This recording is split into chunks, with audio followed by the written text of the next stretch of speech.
ఆ సినిమా అందరికీ తీపి గుర్తులను మిగిల్చింది.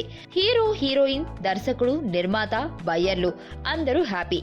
అయితే ఒక్కరు మాత్రం అన్హ్యాపీ. అదే ఆ సినిమాలో రెండో హీరోయిన్ గా నటించిన అనుపమ పరమేశ్వరన్. ప్రేమం మలయాళ సినిమాతో మంచి పేరు తెచ్చుకుంది అనుపమ.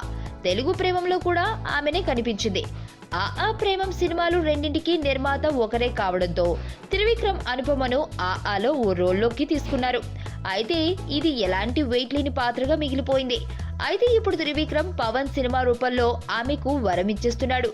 పవన్ కళ్యాణ్ త్రివిక్రమ్ కలయికలో ఓ సినిమా తెరకెక్కిస్తున్న సంగతి తెలిసిందే. మొన్ననే ఈ సినిమాకి రామానాయుడు స్టూడియోలో కొబ్బరికాయ కొట్టారు. ఈ సినిమాలో ఇద్దరు హీరోయిన్స్, ఒక హీరోయిన్ గా సమంతను అనుకుంటున్నారు.